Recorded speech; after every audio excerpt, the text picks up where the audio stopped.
Good morning বন্ধুরা, আমি টুসি চলে এসেছি টুসিস ব্লগ থেকে তোমাদের জন্য আরও একটা ব্লগ নিয়ে শেয়ার করতে। আশা করছি কাছে দূরে দেশ ও দেশের বাইরে যে যেখান থেকে বসে এই মুহূর্তে আমার ভিডিওটা দেখছো তোমরা সবাই ভালো আছো, আর তোমাদের ভালোবাসায় আমিও ভালো আছি।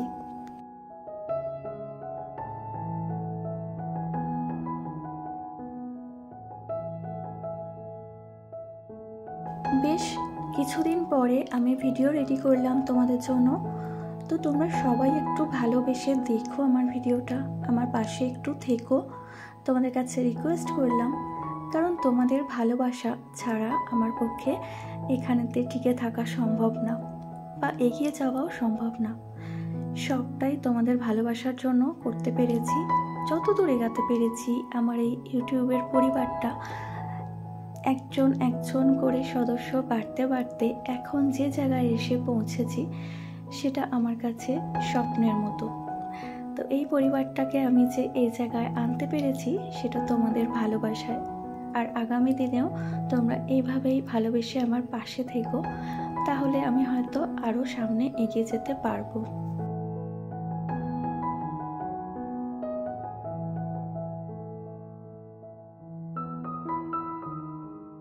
আজকের ব্লগটা আমার সকালের কাজকর্ম দিয়ে শুরু করলাম।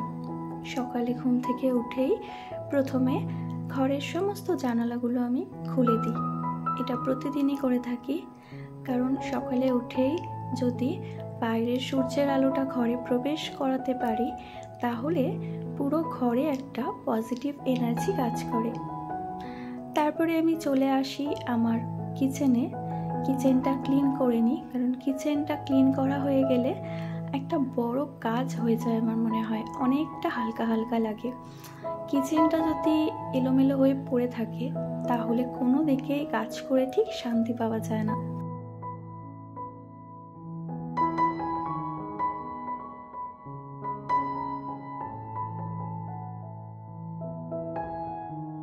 বন্ধুরা, আমাদের মেয়েদের দিনের মধ্যে বেশিরভাগ সময়টা এই রান্নাঘরেতেই কেটে যায়। তো সেই জন্য দেখবে রান্নাঘরটাকে সবসময় পরিষ্কার পরিচ্ছন্ন সুন্দর করে গুছিয়ে রাখলে আমাদের কাজ করতেও ভালো লাগে। আর বিশেষ করে এই রান্নাঘরটা আমি আমার মনের মতো করে বানিয়েছি, সেই জন্য এর প্রতি একটু যত্নটা বেশি। আগে আমি নিচের যখন রান্না করতাম ওখানেতে আলাদা করে আমার কোনো কিচেন ছিল না। সিঁড়ির নিচে যেটুকু জায়গা ওইখানেতে দাঁড়িয়ে রান্না করতাম, খুবই কষ্ট হতো, ওই জায়গাটা খুব ছোট।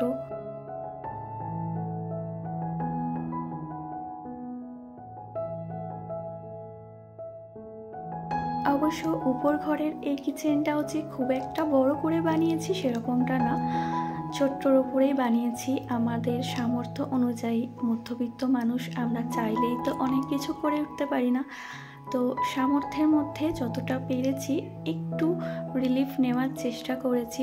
জানালাটা একটু বড় রেখেছি যাতে হাওয়া বাতাস একটু হলেও আসে, গরমের মধ্যে একটু কষ্ট কম হয়।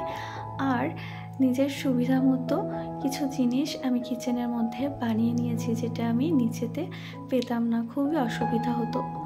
তোমাদের সাথে কথা বলতে বলতে আমার কিচেনটা পুরোটাই ক্লিন করা হয়ে গেছে। এখন শুধু এই মেঝেটা মুছে নিলেই ব্যাস রান্নাঘরের কাজ কমপ্লিট।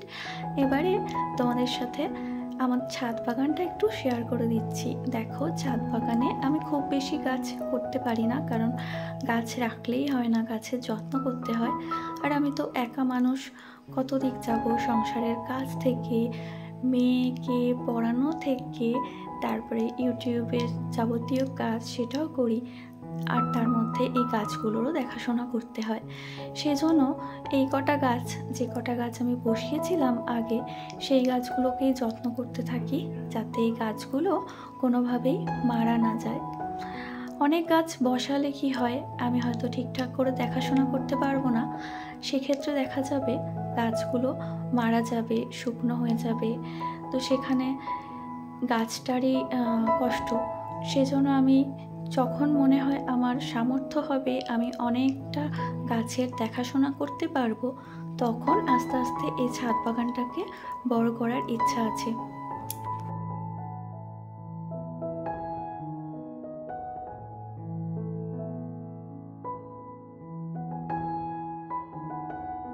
সকালে কাজকর্ম কমপ্লিট করার পরে যে জিনিসটার জন্য প্রাণ একেবারে হাঁকুপাঁকু করে সেটা হচ্ছে 1 কাপ চা।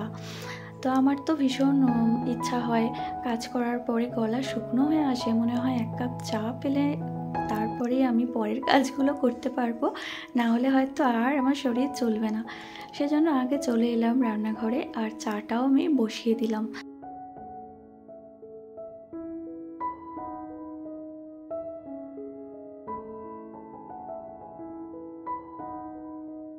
সকালের দিকে আমি দুধ চাটা খাই না, কারণ অ্যাসিডিটির সমস্যা আছে, লিকার চাই খাই। তবে আজকে ইচ্ছা হলো, মাঝে মধ্যে এরকম ইচ্ছা হয় যে আজকে একটু দুধ দিয়ে ভালো করে চা বানিয়ে খাই। ব্যক্তিগতভাবে আমার দুধ চাটাই পছন্দ, যেহেতু আমার অ্যাসিডিটি হয় তাই আমি লিকার চাটা খাই বাধ্য হয়ে। তো আজকে মনে হলো যে একদিন আধ দিন তো একটু নিয়মের বাইরে গিয়ে খাওয়াই যায়, সেই জন্য দুধ চাটাই বানালাম।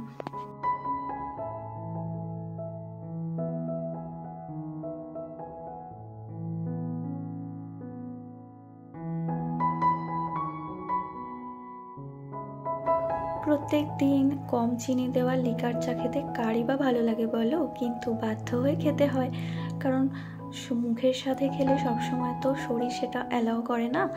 বাধ্য হয়ে খাই এরকম চা, কিন্তু মুখে রোচে না, সত্যি কথা, একটু জোর করেই খেতে হয়।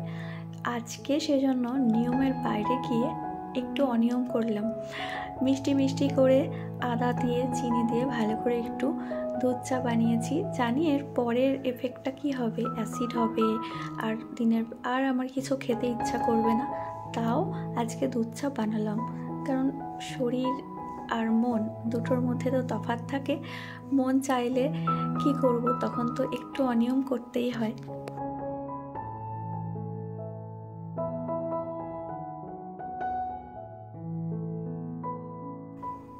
অফ ক্যামেরায় আরও বেশ কিছু কাজ আমি করে নিয়েছি। সব কাজ তো আর ক্যামেরাবন্দি করা সম্ভব হয় না, কারণ সব কাজ যদি ক্যামেরাবন্দি করতে চাই তাহলে ভিডিওটা অনেক বড় হয়ে যায়, আর আমার বন্ধুদের তো বড় ভিডিও দেখার সময় থাকে না, সবাই এখন ব্যস্ত, ছোট ছোট ভিডিও দেওয়ার চেষ্টা করছি। সেজন্য প্লিজ তোমরা সবাই পুরোটা দেখো, তোমাদের জন্য এত কষ্ট করে ভিডিও বানাই, এডিট করতেও বেশ সময় লাগে। অবশ্য বেশ কিছুদিন আমি ভিডিও করা থেকে বিরত ছিলাম, তবে এখন ঠিকঠাক করে আবার আগের মতো ভিডিও দিতে থাকবো। তোমরা সবাই সাথে থেকো, পাশে থেকো। আমার বিছানাটাও ক্লিন করা হয়ে গেছে, দেখো। এবারে আরও যে কাজগুলো আছে সেগুলো করতে হবে, মানে সকালে উঠলে তো কাজের শেষ থাকে না। তো আমি দেখো এরই মধ্যে বৃষ্টি পড়ছে, আকাশটা মেঘলা হয়েছিল সকাল থেকেই, বৃষ্টি শুরু হয়েছে, সেই জন্য বৃষ্টিটাও তোমাদের একটু দেখালাম। গাছের সবুজ পাতার মধ্যে যখন বৃষ্টিগুলো পড়ে না, তখন ওই দিকে তাকিয়ে থাকতে খুব ভালো লাগে আমার। গাছগুলো কি সুন্দর বৃষ্টির জলে ভিজে আরও সবুজ হয়ে ওঠে, পুরো পরিষ্কার হয়ে যায়, চারিদিকটা ঝকঝক করছে, দেখো কত সুন্দর লাগছে।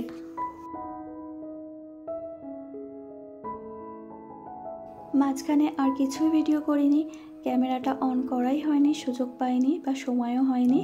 তো সন্ধ্যাবেলায় আমি যখন আমার গপু সোনাকে সেবা দিচ্ছিলাম, সেই সময় আবার একটু ফোনটা অন করেছিলাম, সেটাই তোমাদের সাথে শেয়ার করছি। দেখো আমি আমার গপু সোনার জামা চেঞ্জ করে ওকে একটা পরিষ্কার জামা পরিয়ে দিলাম, দিয়ে এবারে ওকে খেতে দিয়ে আবার আমি বসিয়ে দেব। সাজলে আমার গপু সোনাকে এত সুন্দর লাগে যে আমি তাকিয়ে থাকি শুধু ওর মুখের দিকে, মুখ থেকে যেন চোখ সরেই না।